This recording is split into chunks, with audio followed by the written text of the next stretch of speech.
Good morning, everybody, and welcome to the best thing that ever happened to you.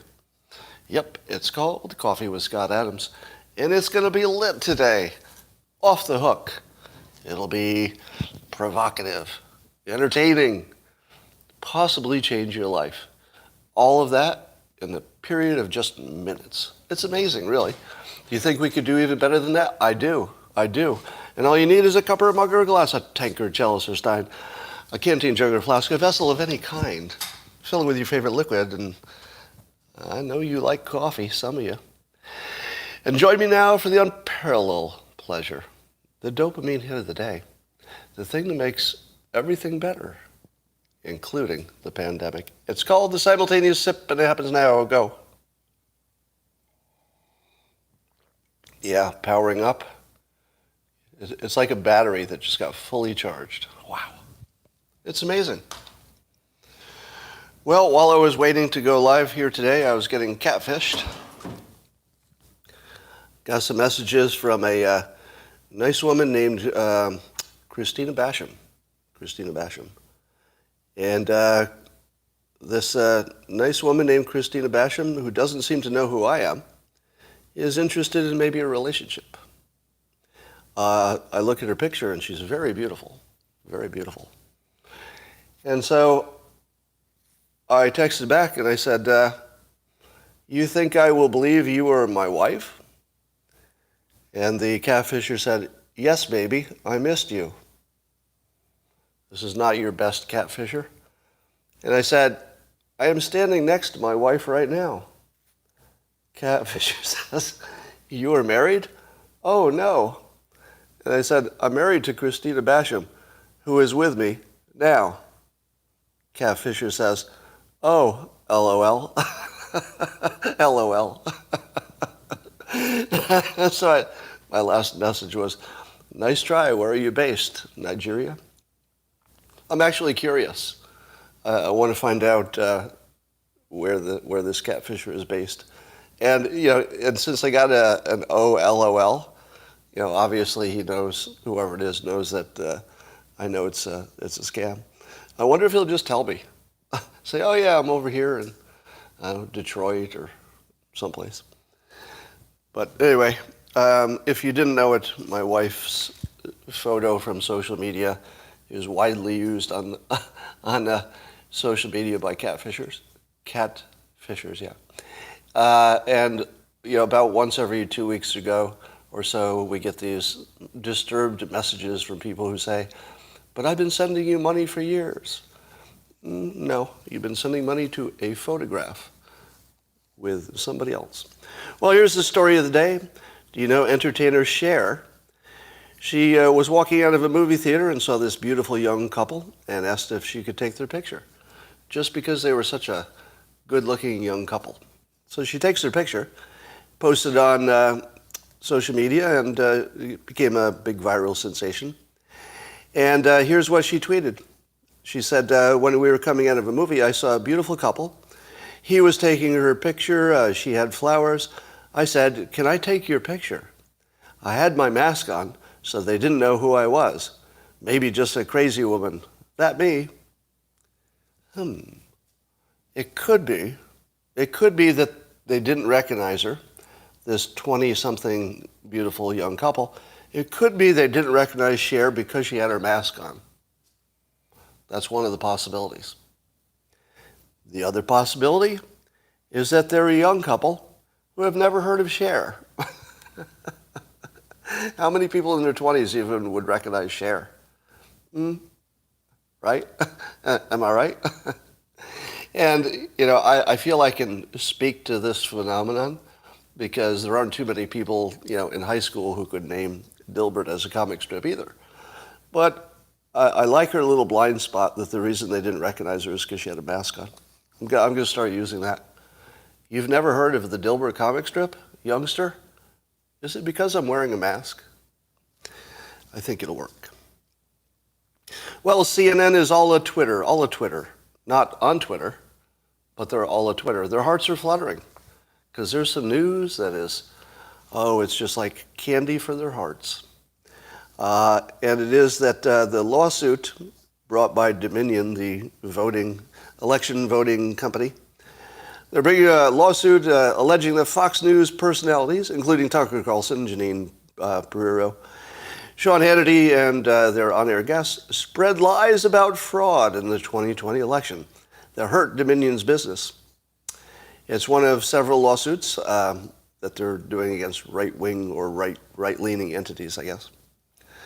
Now, there are two essential claims. One is that the opinion people brought experts on and talked in a way that suggested there was a problem and hurt their business. The other is that the news people, or at least producers or people in the decision-making chain, were probably aware of information they did not report that would have been more complimentary to Dominion. So two claims. One is that the opinion people said things that they feel are untrue. And number two, that there may have been extra information that Fox News collectively or individually was aware of that would have been important to give you context to the story that was left out. So does anybody want to make a prediction how this lawsuit goes? I'm feeling pretty confident about this prediction. I mean, the total amount I know about the law could be put in a thimble within a thimble. But I feel like I could get this one.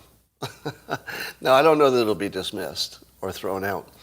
But we have seen that the Rachel Maddow defense is that it's just an opinion. And it worked, right? The defense that opinion people giving opinions can't be wrong in a libelous way has already passed muster. Beyond that, Facebook's lawsuit, they're claiming that even their fact checkers are opinions. So not only are opinions, but fact checkers are just opinions. So in that world, where those two things seem to be somewhat established-ish, is there any way that opinion people are going to, somehow be found guilty? Now, I don't know what the standard is for this. This is a civil suit, right? So that means they don't need a full majority, do they? They just need to, or the standard is lower than a criminal case. Let's just put it that way. So I suppose anything can happen, but I would say the precedent has largely been set that opinions are opinions and facts are opinions. Now, what if it's true? Suppose they can come up with an email or set of emails, just hypothetically, that would suggest that Fox News was aware of more information than they reported, and that information could have been good for Dominion's side of things. Do you think that the courts will set a standard as a precedent that if you leave out some relevant facts to your reporting, you can be sued? Just think about it. That's all of the news. The entire news landscape is the left leaving out stuff that would be good for the right, and the right leaving out stuff that would be good for the left. There's nothing but that. If you create that standard, it will destroy the entire news industry. There wouldn't be anything left. Yeah, how would the Find People hoax play?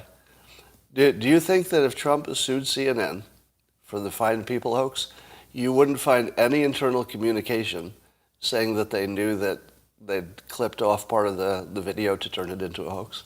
You don't think anybody knew that? Yeah, they did. Yeah, you might even find a digital communication from me to somebody at CNN, telling them that very thing. So I don't think they can win on that, right? I mean, I don't know how precedent works exactly in this domain, but I don't see how you could possibly have a standard that if you left something out, you're guilty, just for that, even if you knew it. Even if you totally knew you were doing it and why you did it, it would destroy the entire news industry. There would be nothing left, which would be funny. All right. Now, here's the other scary thing about it. Apparently, there is some point in this process in which Dominion would get access to Fox News's communications, like private communications, which I assume would include from outside people. Outside people who are communicating with Fox News hosts, which includes me. My private communications just got released. I think, because I do have a history that I have communicated with, more than one Fox host by digital means. So my private communications are now in play. Let me give you some advice. Do any of you use encrypted apps so you can stay out of trouble? How many of you use some kind of an encrypted app for communicating? Stop it. Stop it. Don't do it. If you're using an encrypted app because you think it's safe, oh my God, you're a sucker. You are a sucker. They are the least safe thing you could ever do. Do you know why? Because that's where all the good stuff is. Where are you going to look for? Where are you going to look for stuff? There. Here are the ways your encrypted communications can be corrupted. Number one, the government always had a back door. How would you know? Company tells you they don't. Government says, no, we don't do that. But that's what they would say, right? How do you know the government doesn't have a back door? Why wouldn't they? If they could, why wouldn't they? It's crazy not to. It would almost be an abdication of responsibility if they didn't have back doors to all the encrypted apps. Now, I don't know that they do. I'm just saying I'd be deeply surprised if they or some other foreign entity doesn't have access to at least one of them. At least one of them. Now, I'm not worried about the encryption being broken at the moment. That's probably your smallest risk. The next risk is that the message you send can be captured on your device before it gets encrypted, because anything that you're typing could be captured by a virus. Am I right?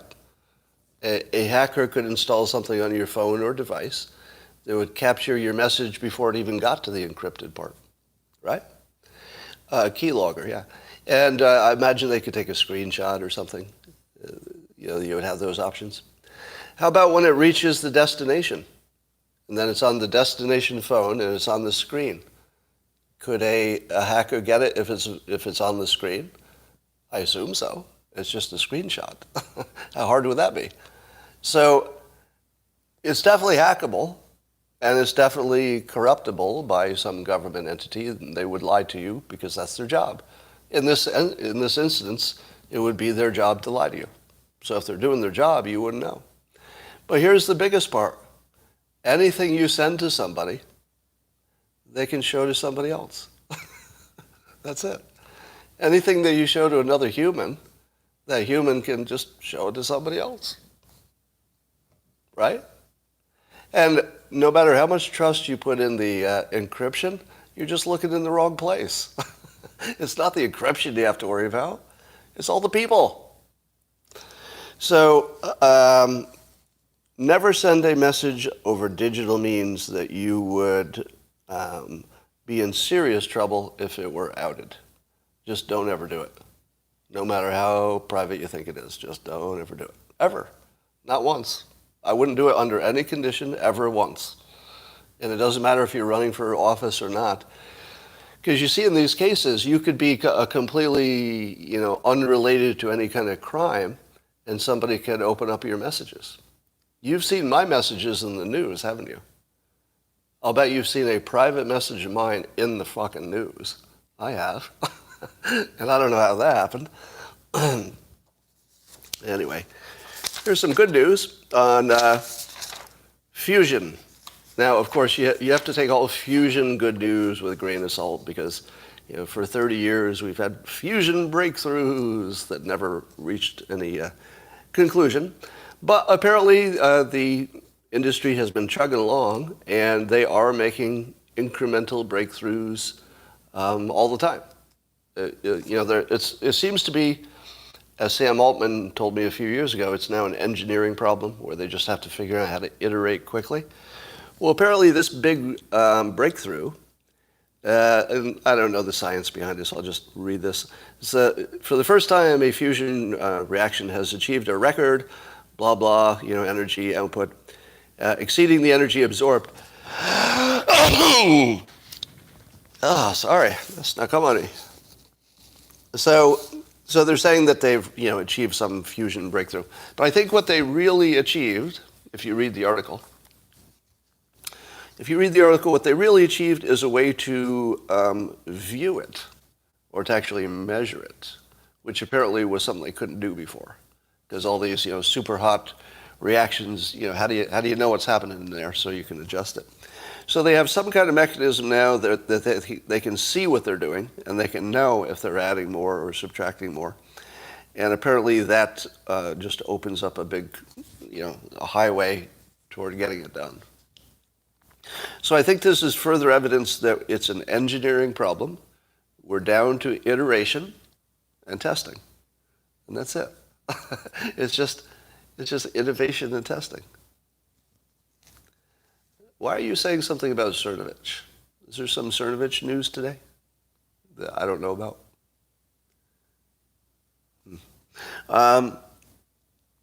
Anyway, this breakthrough was just down the road from where I am right now, at Lawrence Livermore Lab, practically walking distance. Someplace I've been.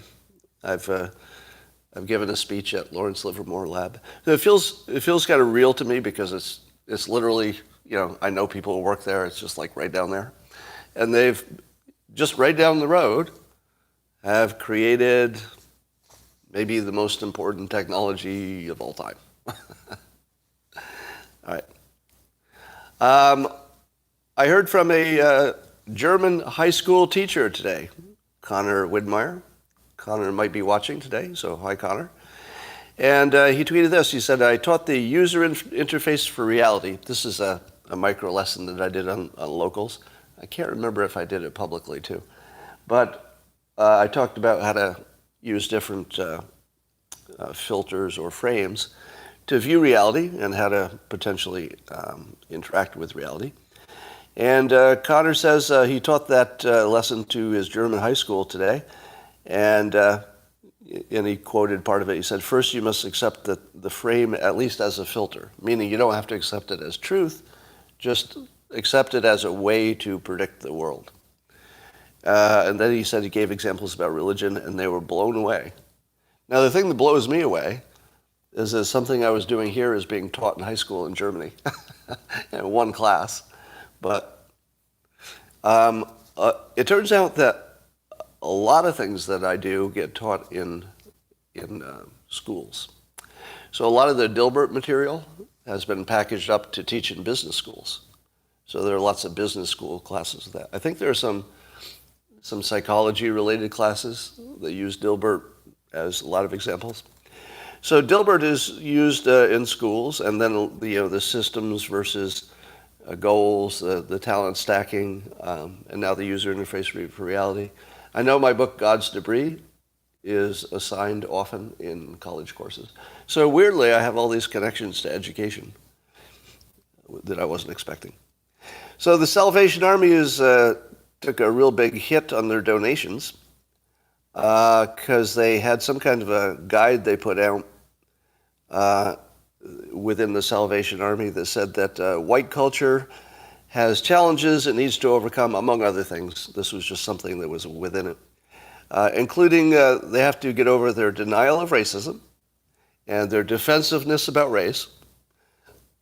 It states that white Americans need to, quote, stop trying to be colorblind. So how did that work out for the donations to the Salvation Army?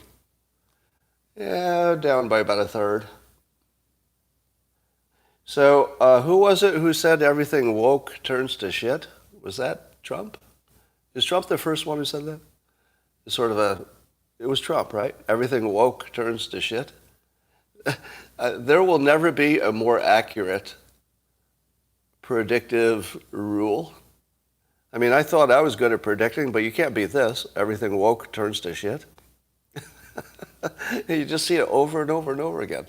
Every time you see it, it's destroying something our schools, our government. So here's what I think must be done. Well, I won't say must, but could be done. I've told you about malicious compliance, right?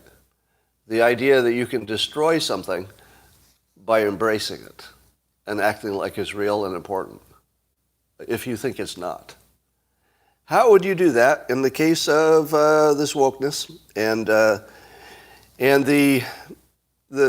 idea that we should stop denying racism and stop being defensiveness about race, and that white people need to stop being colorblind? Suppose we embrace that, but even embraced it more than it is stated. I would go so far as to say we should also put out guides about ugly people, short people, old people, and especially white people who also are discriminated against. I believe that we should increase our list until everybody who is being discriminated for any reason is included. Now, if those reasons are things they can't change, such as being unattractive, ugly, old, or white. And so I think the best way to deal with the fact that wokeness turns everything to shit is to embrace it harder than it exists.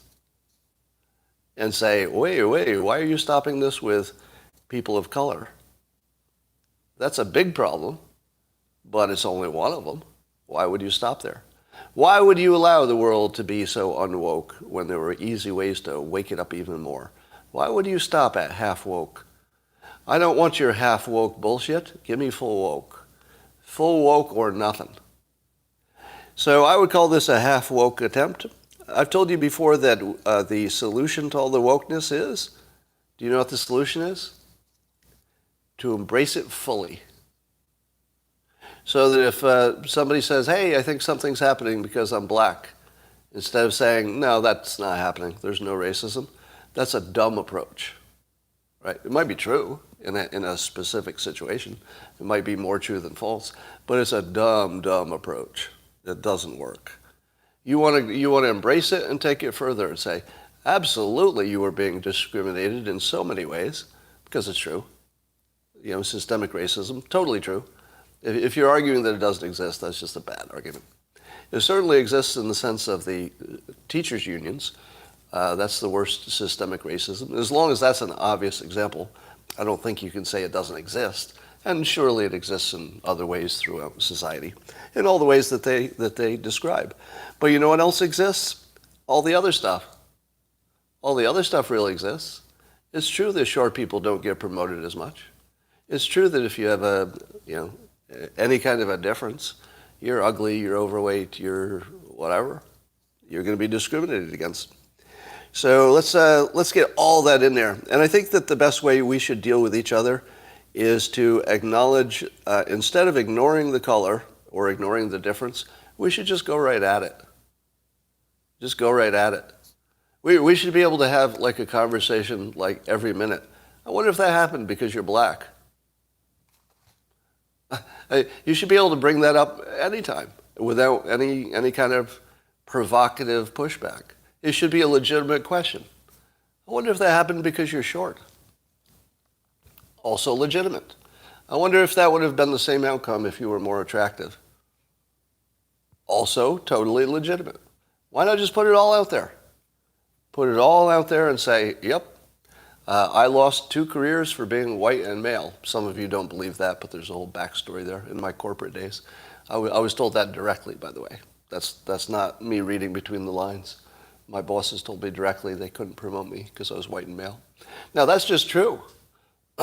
So that puts me on the side of black Americans who have been discriminated in employment. Why can't I be on their side if I had the same experience in one of the most important elements of society, which is economics? So embrace it until there's nothing left. And then we'll all be better off, I think.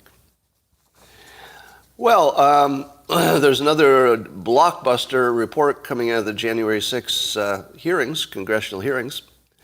You may not have heard this, so this will be breaking news to all of you. Someone took a lunch out of the refrigerator in the congressional break room, and that lunch was labeled with the name of the person who was planning to eat it. But someone unnamed, we don't know, took that lunch from the congressional break room, and therefore President Trump is guilty of insurrection. Now, if you haven't been following this story, you know that the blockbusters don't have to have any connection to the point. Could be just some emails somebody found. Could be somebody just testified. They don't have to have any connection to the insurrection.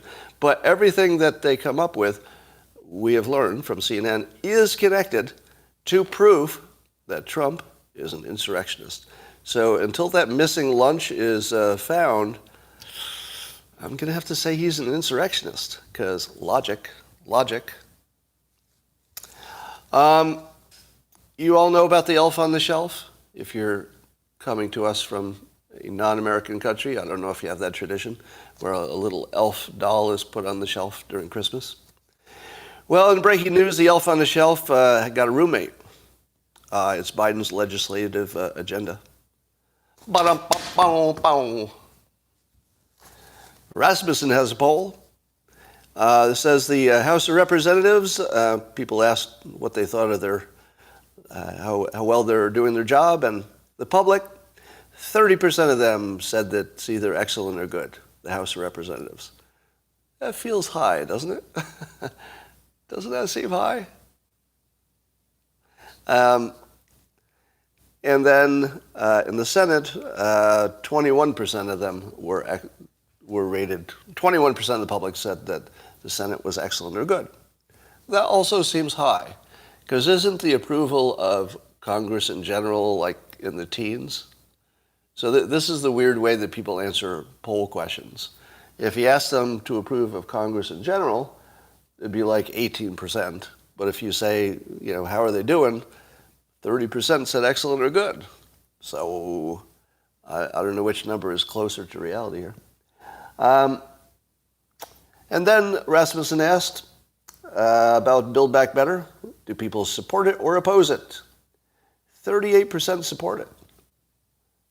That's actually more than I thought. Doesn't that sound high? 38% support it. I'm not sure if Rasmussen is going to ask how many people know what's in it. How many people do you think know what's in it? Well, that didn't take long for a meme. I don't know what's in it. Do you?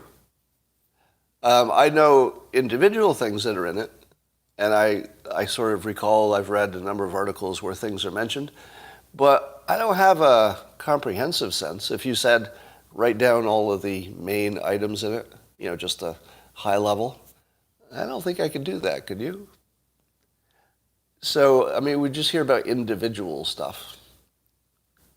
Hey, Jonathan, that's a real good comment. Jonathan Giglio wants to share this with the rest of you. The clown Scott is a clown. Good one. I'm glad you spent your energy on that, because, all the other problems in the world are solved, but the thing we didn't know about is if Clown Scott was a clown.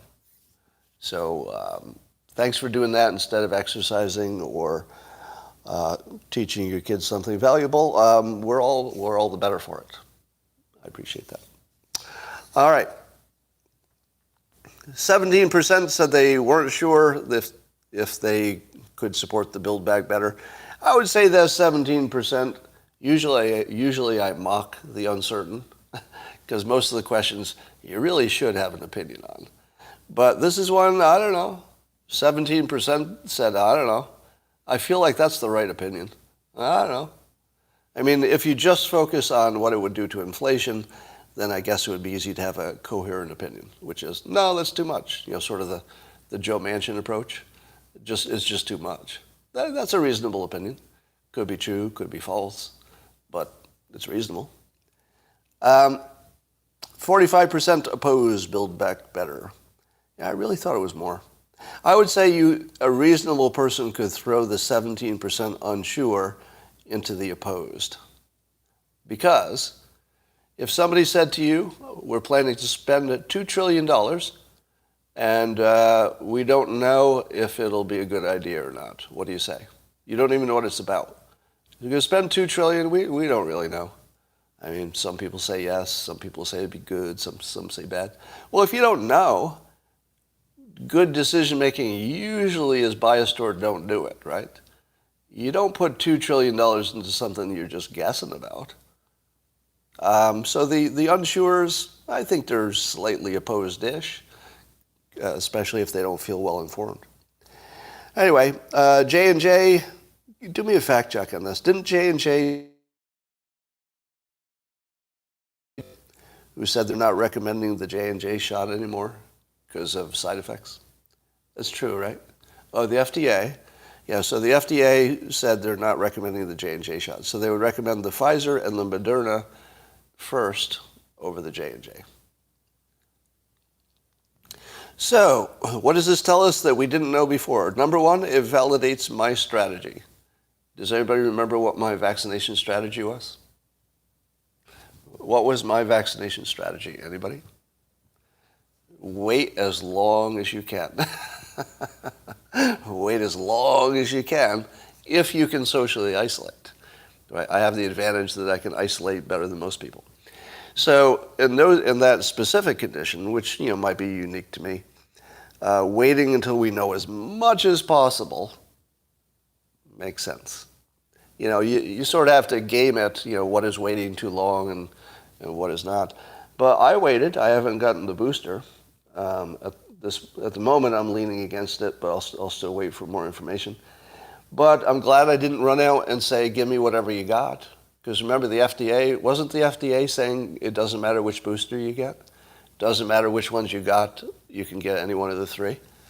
And what did I tell you? And I'm still waiting for, are there any doctors on here? If you're a doctor, you probably have a better view on this. I don't have a confident opinion, but I'll tell you my opinion. So this is sort of leaning in that direction opinion. It goes like this.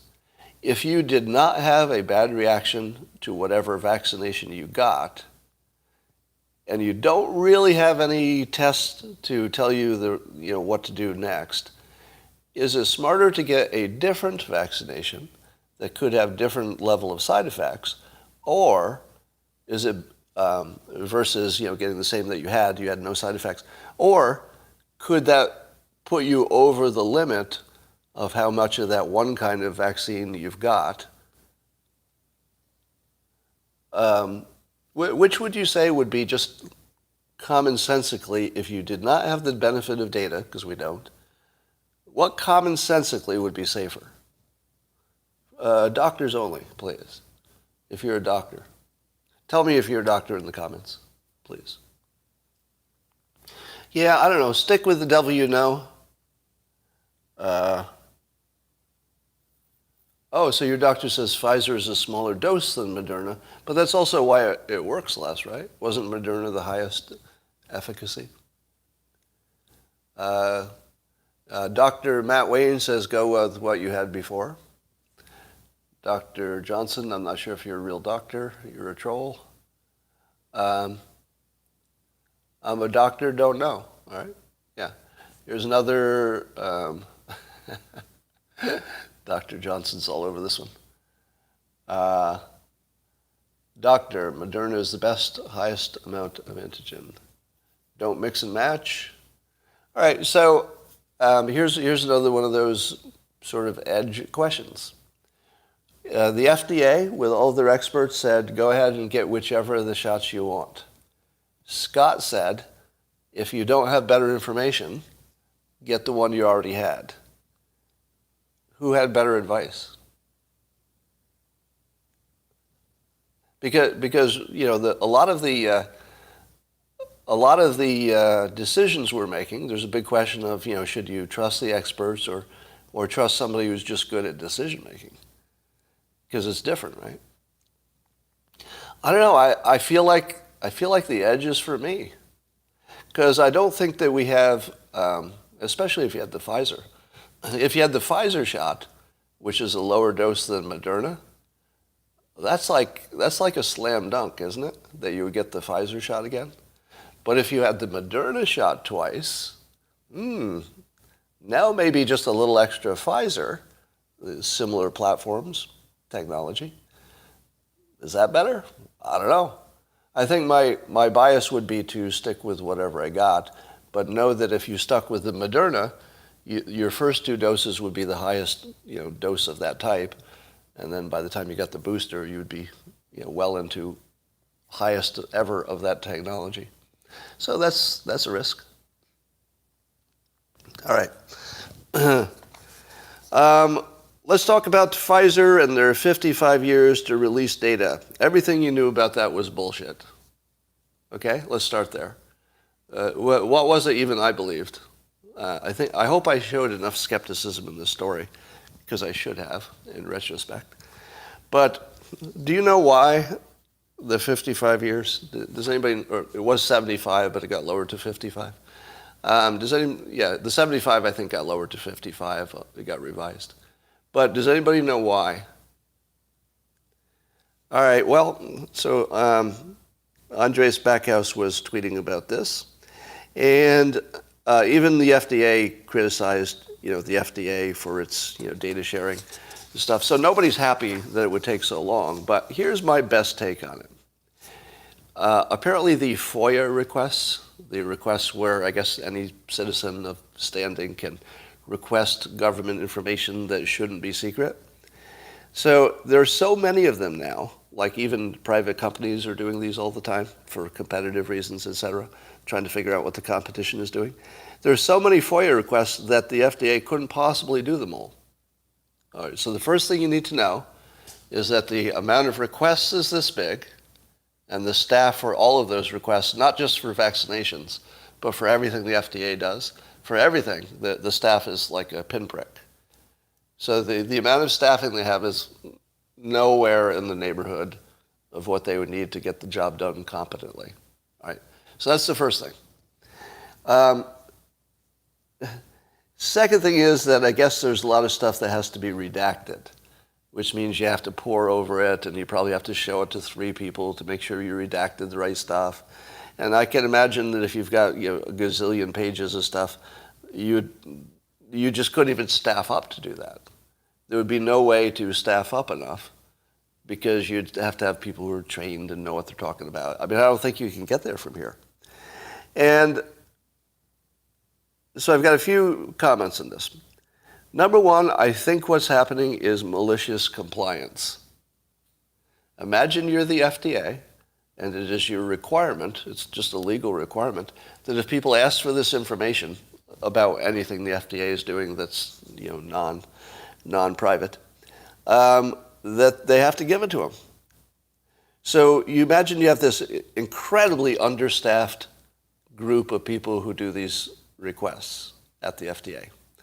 Totally understaffed. What's their attitude? It's your job to do this impossible thing. And you've been given a speck of a budget. I mean, it's actually, I think it's hundreds of millions of dollars, but compared to how much it actually would cost, it's just a speck. What would you do if that was your job? And you said, boss, I need 10 times the budget to even put a dent in this. And your boss says, nope, can't get it to you. You come back, next time it's the budget, still, I need 20 times the budget, because things are just getting worse. And your boss says, we don't have the budget, do what you can.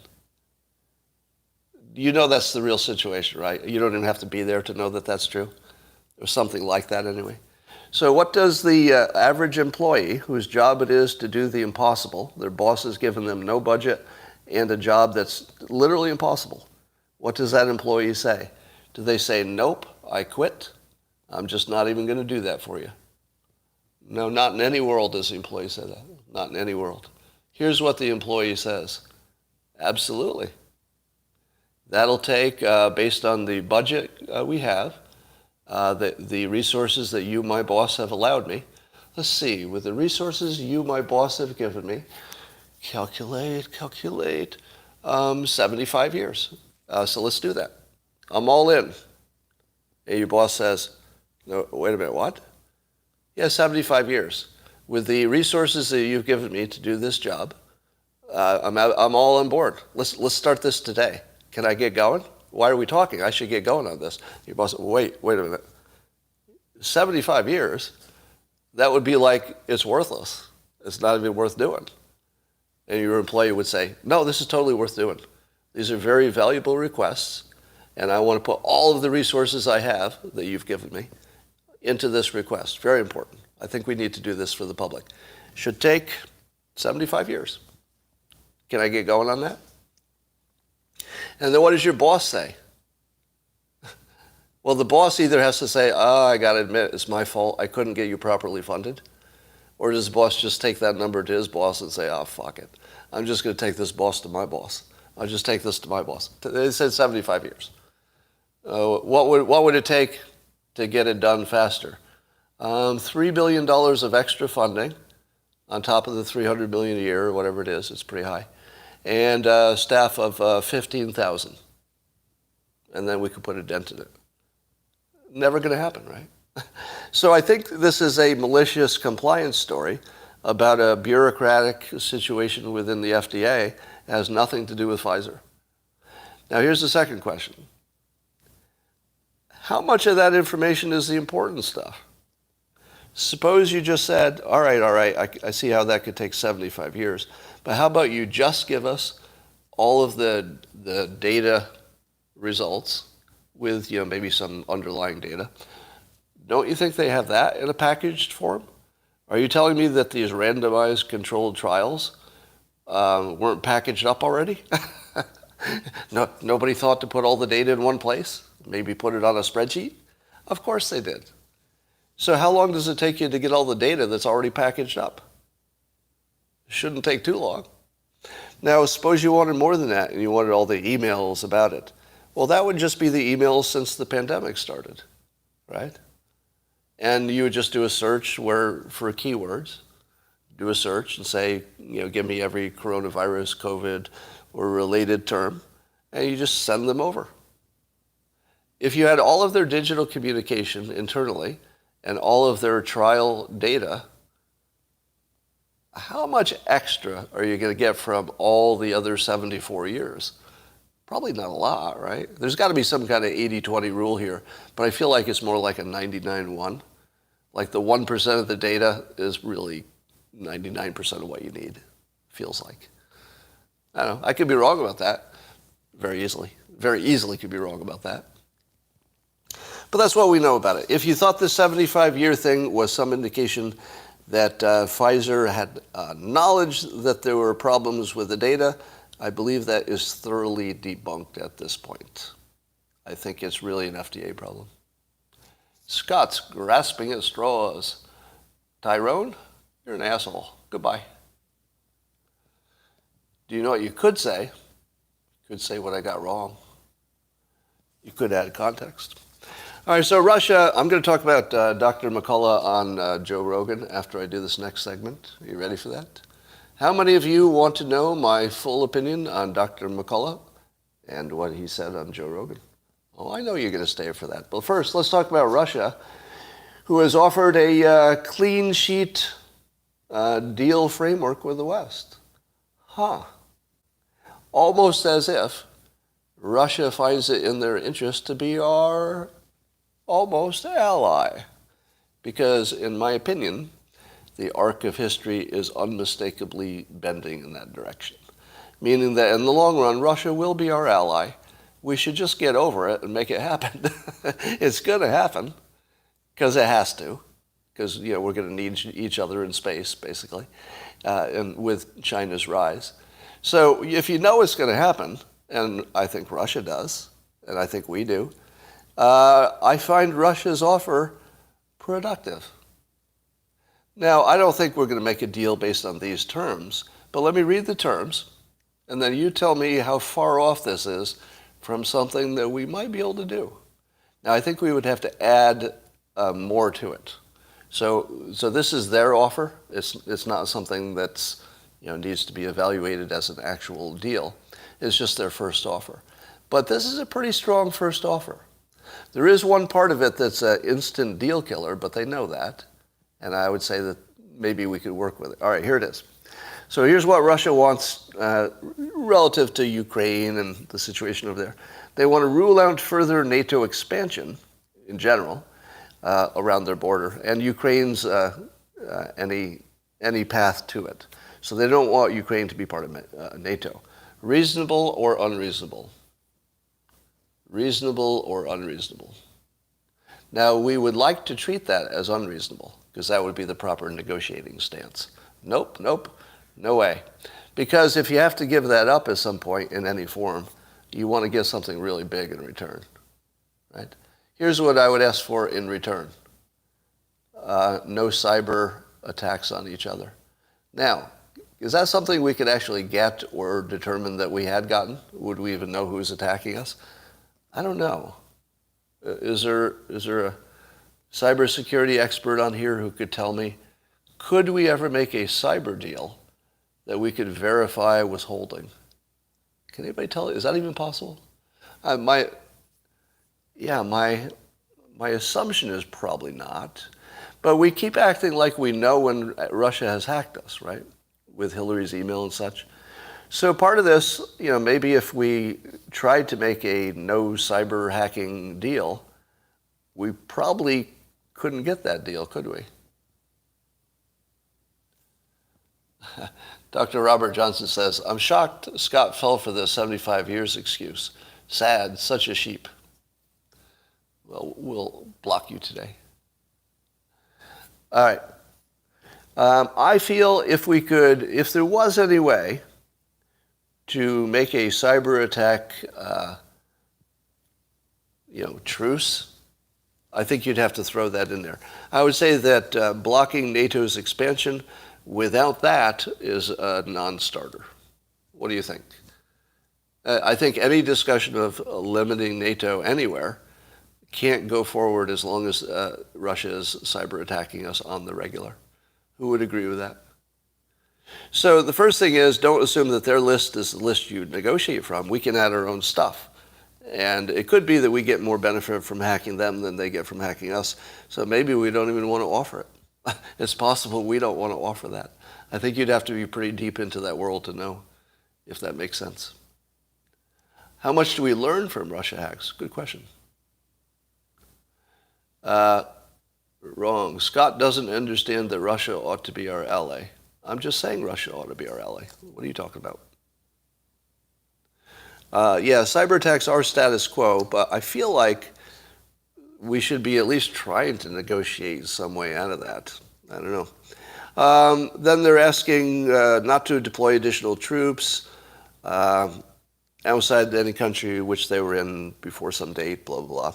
Before any Eastern European countries joined the alliance, blah, blah, blah. So they don't want, extra troops that would threaten them. They want to abandon any NATO military activities in the Ukraine, so don't do any military training there. Don't put intermediate and short-range missiles there. Not to conduct any exercises with more than one military brigade. That's an interesting... I'll tell you, this one is the one that signals they're serious. If Russia gave us a list of things that you just looked at and you said, no, this is all crap, then it would mean that they don't really even mean to have any kind of a deal. But this one really signals some seriousness. Not to conduct exercises with more than one military brigade. The fact that they would allow that there could be military exercises, but they should be small enough that they don't look like an attack, that actually feels kind of reasonable, doesn't it? I mean, if it were part of the larger deal, not if it's on its own. Here's the next one. This is what Russia is asking. To confirm that the parties do not consider each other as adversaries and agree to resolve all disputes peacefully and refrain from the use of force. What would be another way to phrase that? To confirm that parties do not consider themselves, to confirm that you're not the opposite of an ally. Let's see, if I confirm that I'm not the opposite of an ally, what am I? This is it. What have I been telling you for actually years now? I've been telling you this. Russia needs to be an ally with us. It's totally in their best interest. And probably ours too, if we can work out all these little cyber things and other stuff. They're saying it directly. I feel like that's something you don't put in a document unless you mean it. Because you don't really see people talk this way, do you? When you see companies that are sort of at each other and they've got a conflict, they don't say directly, why not be friends? That's what Putin just said. Basically, this is as directly as you can state, why don't we just say we'll get along? Because we don't really have a reason not to, right? I've been telling you the whole time, we don't have a reason to be at each other, but we have plenty of reasons to be allies. I mean, the list of good reasons to be allies is almost infinite. I mean, you would die before you finished the list. The list of reasons to be enemies, 0. 0. None. Not one. And I don't think Russia sees one. I don't think the United States sees one. And to me, this looks like just sort of, what do you call it, inertia. It's just some kind of leftover inertia from the Cold War or something. Anyway, I think the Russia situation is going to go the way we want it in the long run, the way they want it to. Apparently, China is offering to pay social media influencers to say that the Olympics are awesome. And they've hired a public relations firm in New Jersey to get social media influencers to say good things about the Olympics in China. At this point, U.S., Australia, and Canada they're all going to boycott with their diplomatic stuff. The athletes will still participate. And why are we letting China pay influencers? How would you like to be an influencer that somebody finds out was paid by China? What would happen to your influence? Isn't this a death sentence? I can't think of any influencer who would have the clout or let's say the anti-fragility, if you will, to survive knowing that China paid them to say good things about the Olympics. Who could survive that?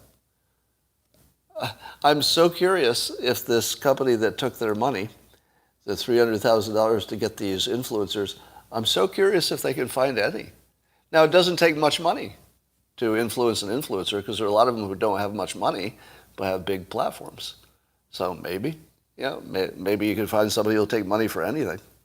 And they might not even, if it's young enough people, they might not even know they're doing anything wrong. You get a 19-year-old influencer and you say, I'll give you $20,000 to say some good things. I don't think they're thinking in terms of international relations. I think they're thinking in terms of $20,000. That's real money. All right, so that's disgusting. Even CNN has an article in which, or was it CNN? But there is talk among experts that the Omicron might act like a vaccination. So we still have reason to be worried just because it will be so spready. But listen to this data that I don't believe will necessarily hold up. But here's some data about Omicron. Remember, it's still fog of war. All these numbers could be wrong, but it's coming from experts. And the experts say that it infects people about 70 times faster than earlier strains. What? 70 times faster than the thing that just took out the world? 70 times faster than the pandemic itself? What? Does that sound right? I mean, I don't believe it, do you? If they said 5 times, I'd be like, well, maybe 5 times. But 70 times? If it said 70% faster, I'd say, oh, that's a lot. But 70 times? Do you believe that? If it's 70 times, it's going to be over in a month, right? Can somebody do the math? But off the top of my head, we're 30 days to total infection if it's 70 times as spready. Am I wrong about that? Just off the top of your head, if anybody's just sort of good at math, this is one you don't have time to do the math. But on the top of your head, if it's 70 times more spready, we're done in 30 days, aren't we? Somebody says 10 days. You might not be wrong. All right, well, and I feel like if it were really that fast, it would have been more spread already, but I guess it starts slow. Sort of like the grain of rice on the checkerboard, if you know that story. But here, and it's also 10 times, the infection is about 10 times lower in lung tissue. So it's 70 times more spready, but 10 times less infection in your lung tissue, which is where the problem would be. 10 times. How many people are going to die with a virus that's 10 times less infective than the ones that isn't killing hardly anybody? It's a terrible sentence, but you know what I mean. The news is having a tough time dealing with this because all early indications are that this will solve the pandemic. It will create extra hospital impact, even in mild form, just because of the rapidity of it. It'll hit so many people at once. So I doubt that the risk is zero. I'm sure people will die of Omicron just like they die of every other medicine they take, basically. Somebody does. But damn. This, I think we're 30 days away from the entire, traditional way to handle this pandemic just won't make any sense, as if it ever did. Well, remember I told you that Michael Schellenberger keeps making things happen? First in the nuclear domain, and then you saw that San Francisco's mayor completely changed her viewpoint. That was another thing that he and his group were working on. And today, yet again. Yet again. So it turns out that the Netherlands has now joined the UK and France in announcing a major expansion of nuclear. And Michael has an article on Substack and a tweet thread talking about how did this happen? Like, how did we so quickly go from nuclear is bad to let's build nuclear as fast as we can? And the answer is that one of the people over in the Netherlands telling them what they should have done is Michael Schellenberger. Every place something is changing, he's there. He's the best persuader I've ever seen, I think. I've been trying to figure out exactly what makes him so effective. One is that he argues from data. The other is that you actually can't tell what his political affiliation is. I mean, I know him pretty well, from this sort of stuff, and I don't know. I don't know. Does he lean left or right? I know on social stuff he had traditionally leaned left, but when it comes to hard analytics of what works and what doesn't, that's not left or right. The hard analytics of it are just numbers, and so he just does the numbers where they come out. And he doesn't give anybody a reason to be against him, which is different, isn't it? Have you noticed that everybody who's a proponent of just about anything is also toxic? Have you noticed that? Including me, right? So I'm somewhat toxic because I'm sort of in the fight. You get slimed with every related thing.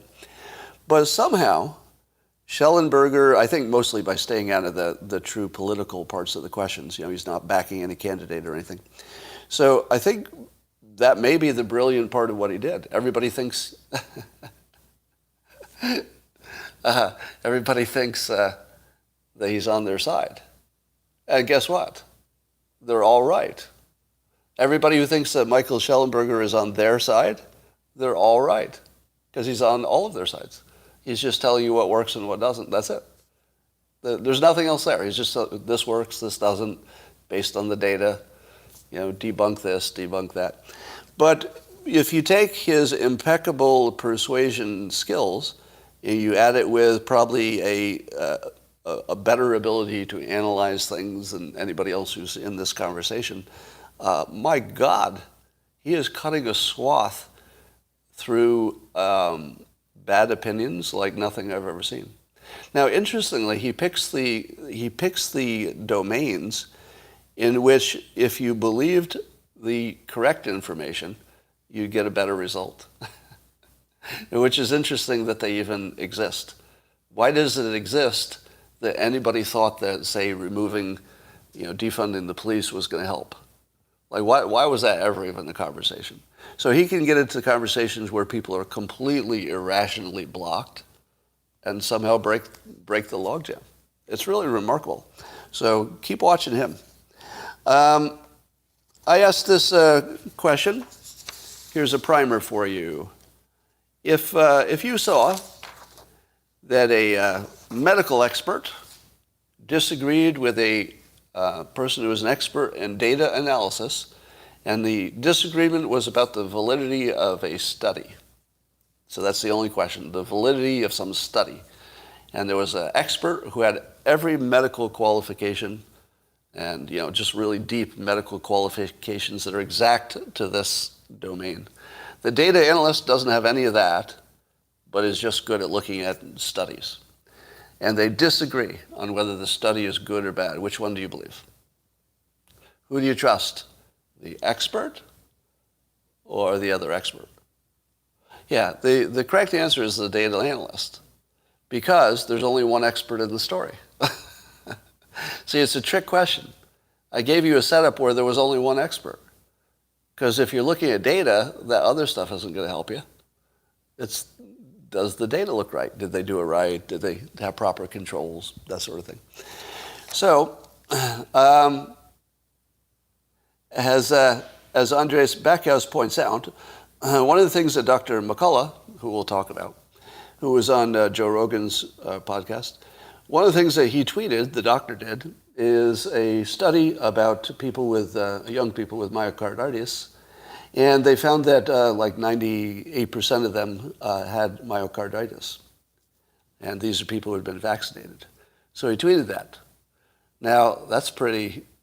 Yeah, look at this. Scott is waking up, right? So the doctor, who's a very highly qualified expert, both in cardiology and I believe virology, if I'm correct, right? The two most relevant expertise, and he says that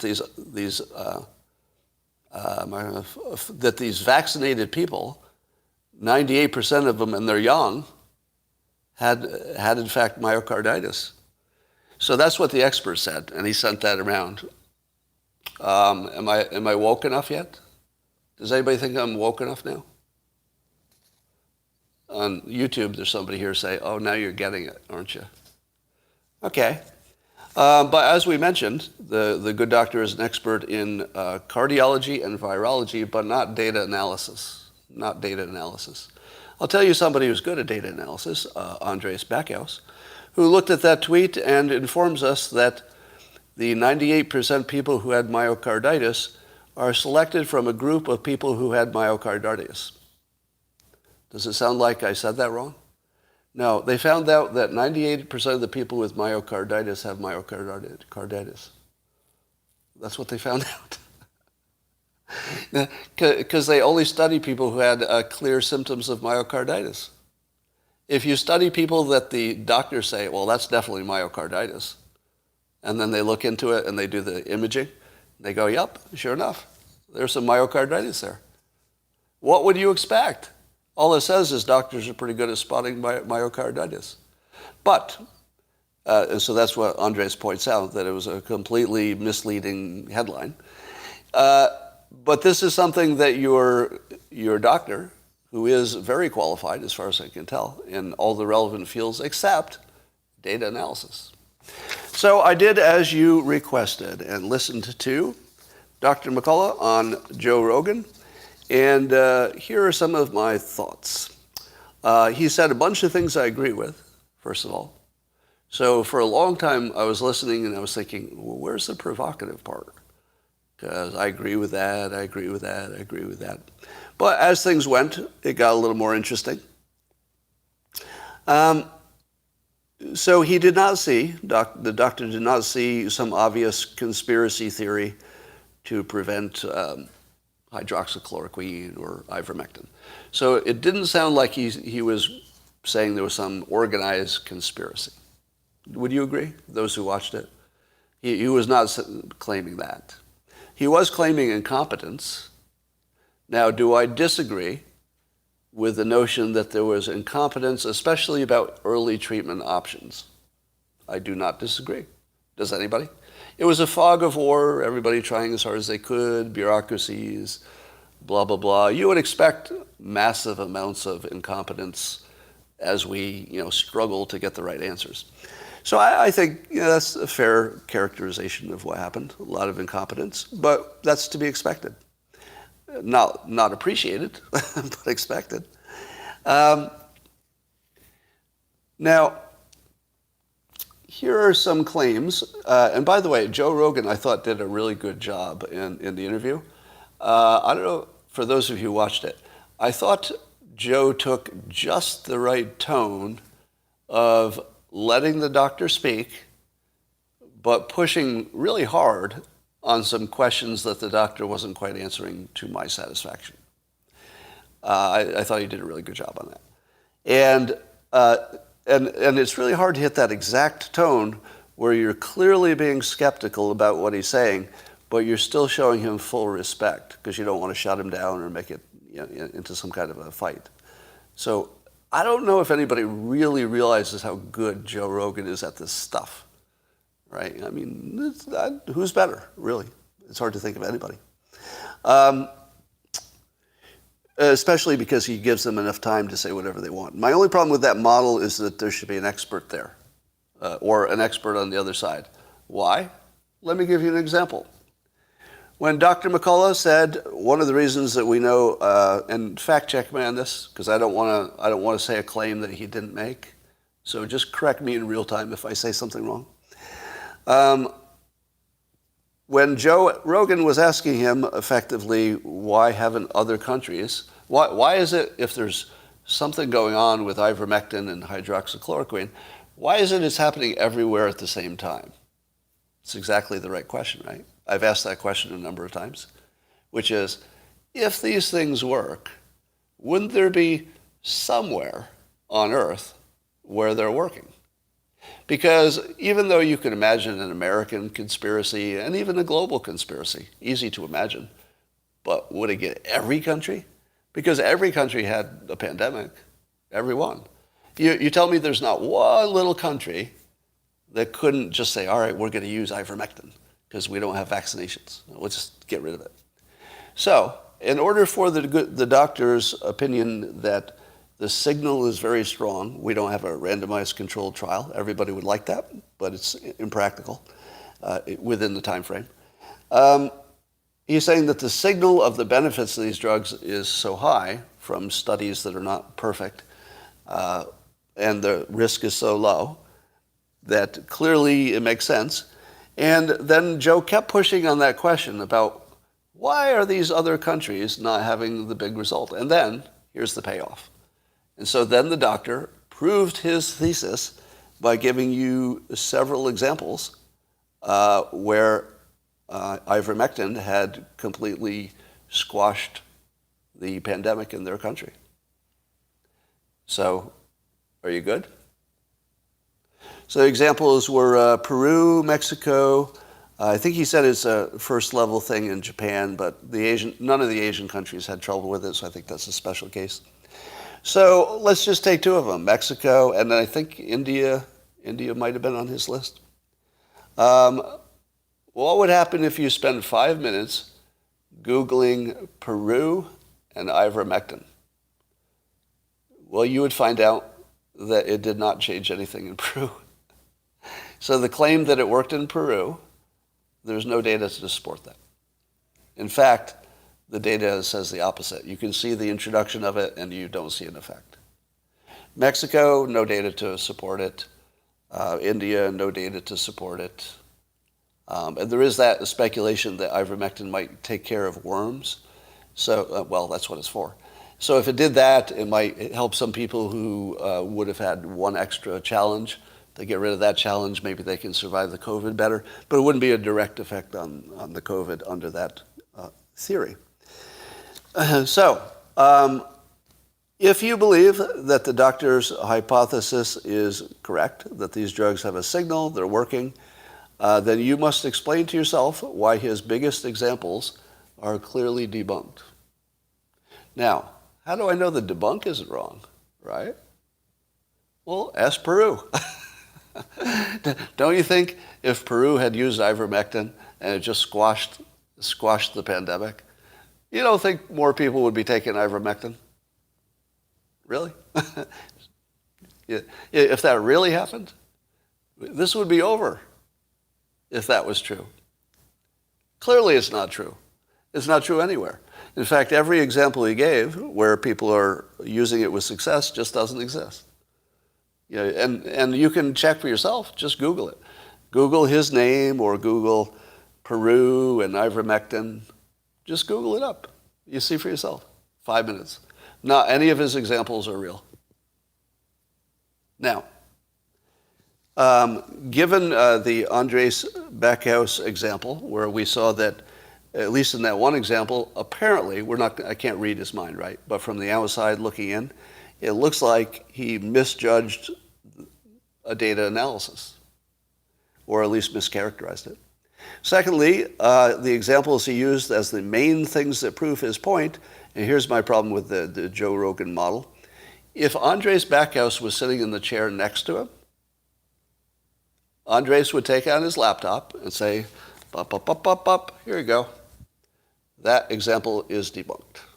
What else you got?" Now that would be useful. That's the show I want to see. In fact, if Joe Rogan is listening, could you bring back on any one of the doctors who have the non-traditional views and bring on a fact checker?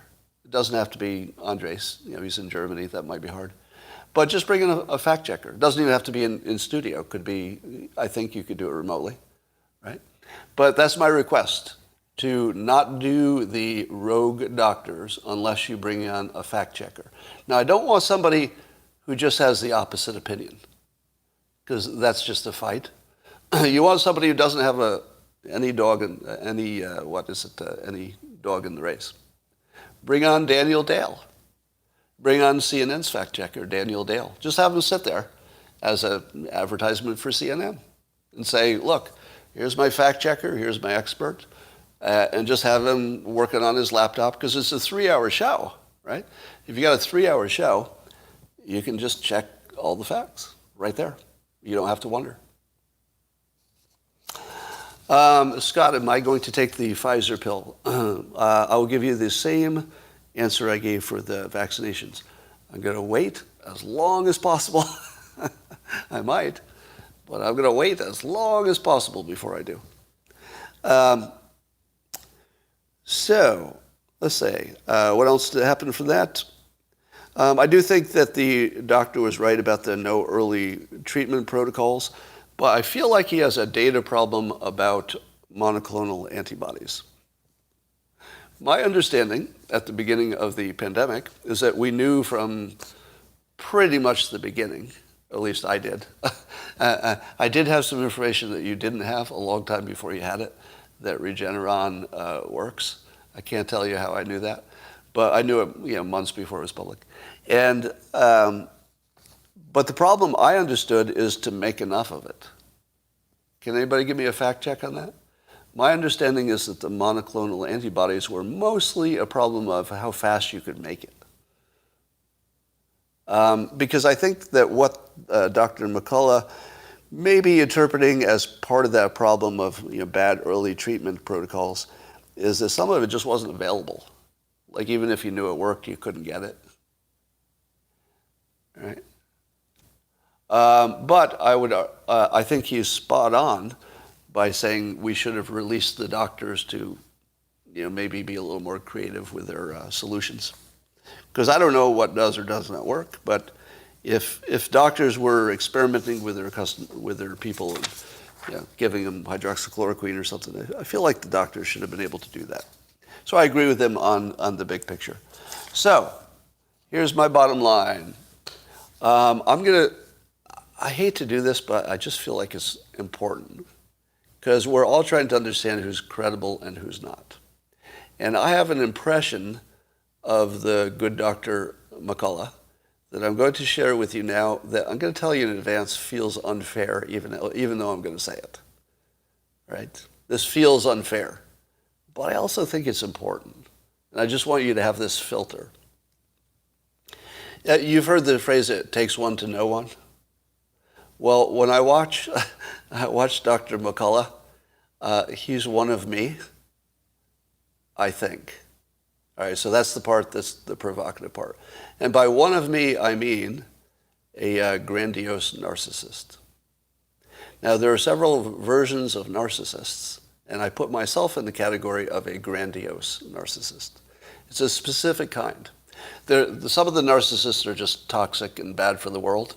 It's not that kind.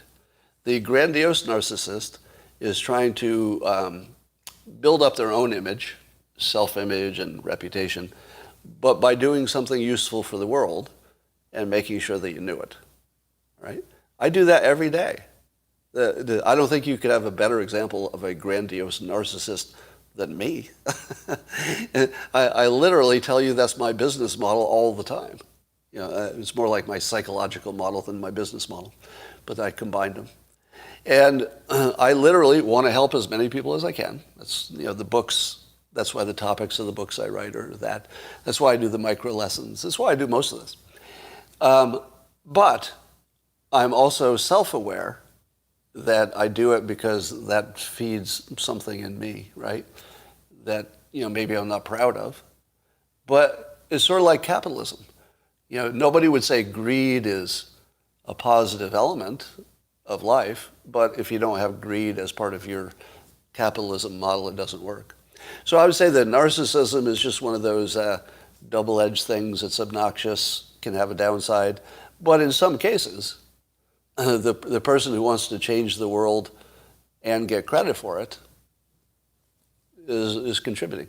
Let's say, Bill Gates or Elon Musk, are they grandiose narcissists? I don't know. I mean, I think Musk his brain just doesn't work like other people's, so you can't make any assumptions there. But if they are, I hope so. I hope they are, because they talk like it. They talk like, I'm doing the best I can to help the world in the biggest way that I can. So we don't know how they internally process it. So when I hear Dr. McCullough talk, the way he talks, about his own qualifications, et cetera, and how he's, the only one who knows the right answer, and he's the lone voice in the wilderness, and going on all the big talk shows and stuff like that. He strikes me as someone who needs this to work for him. I feel like I don't feel his motivation is monetary. Because some of you are going to say, oh, who's paying him? Or, is there some way he thinks he's going to make money off of lecturing or something, giving speeches? I doubt it. I didn't pick that up at all.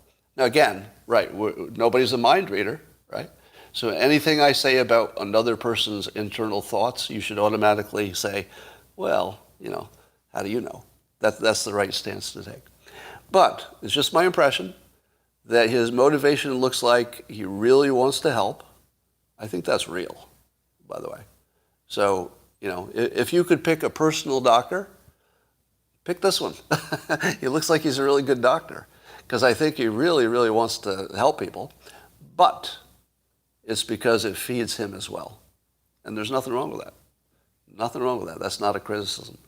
But I think he has that personality, and having that personality myself, I'll tell you there's a risk to it. If my hypothesis is right that we have that in common.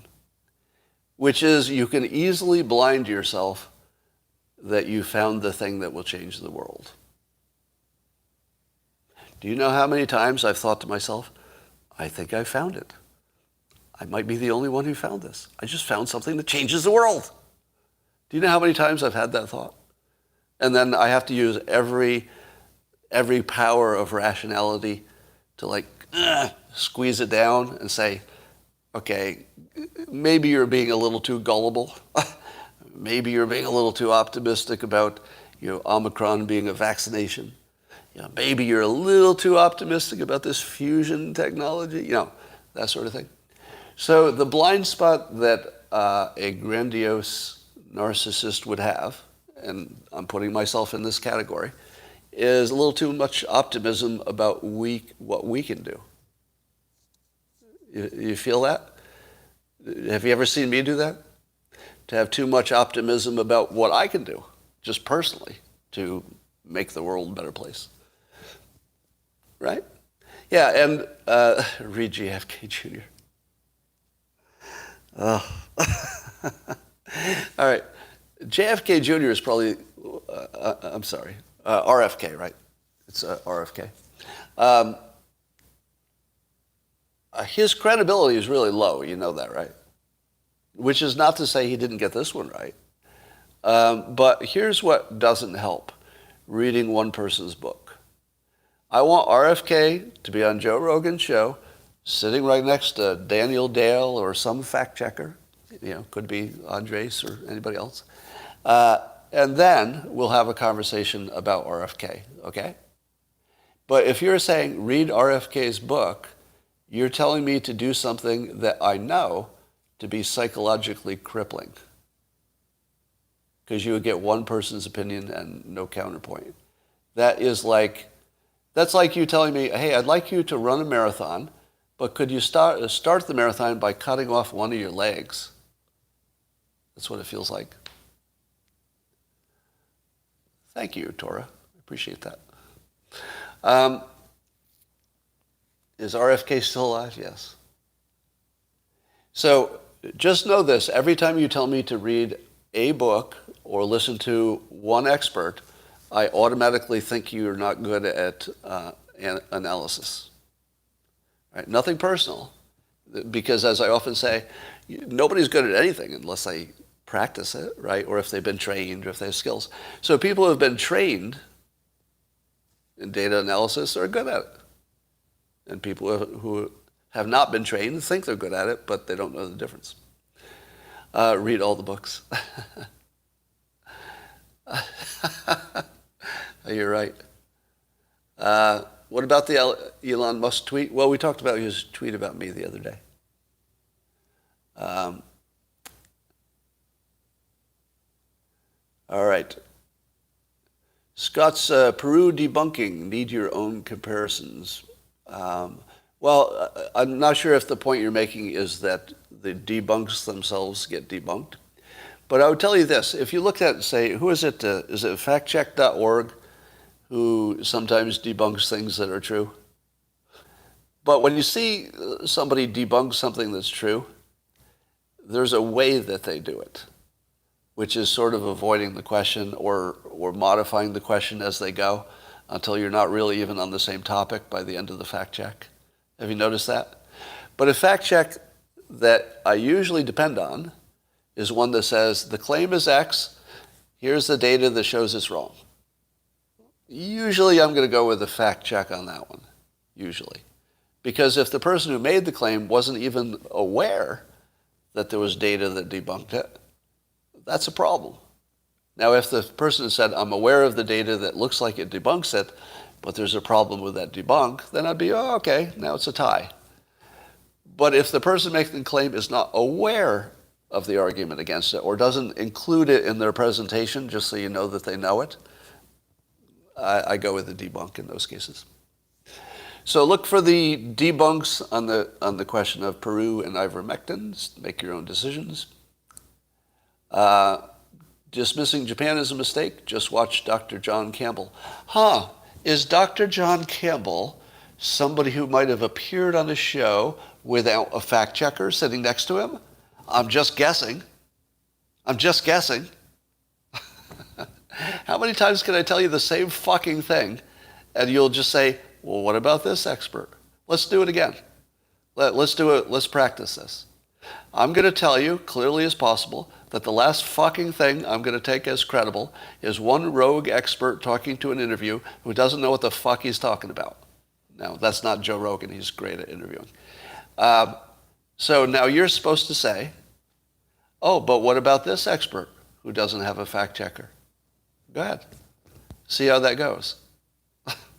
Can we just do this over and over again until you give up? Will you fucking give up to tell me to read this one book or this one expert?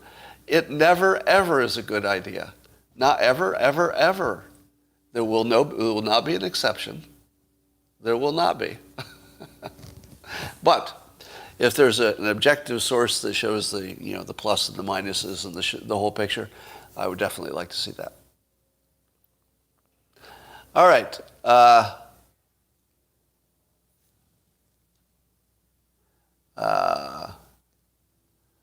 right. Just looking at your comments, and I think I'm just about done.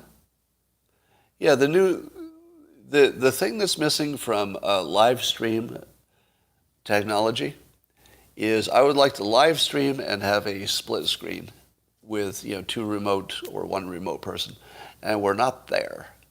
Now you think we are because you're thinking of these streaming things that combine things, but they don't work well enough to be a commercial item. So we're almost there. If somebody like Google or something could create a Zoom alternative where I can do immediate split screens, and amazingly, Zoom doesn't do that either. Yeah, multi-stream. That's what we need. We're only just at the point where our Wi-Fi can handle that sort of thing, but we can do it now. Doesn't Instagram do that? I don't know. I haven't used Instagram Live. Did they do that? It's in locals? No, it isn't. It should be in locals, but it's not built in yet. Are you still taking down AT&T? I think they're going to take down themselves. All right. Yeah, in fact, Restream, none of those solutions work. If it runs through a third-party software, it's a non-starter. You need one software that does the whole thing. As soon as you add the other software, you don't have a stable solution. Boo the Cat's doing great. StreamYard, same problem. Yeah, no third-party software. It's got to be one piece of software that does it all.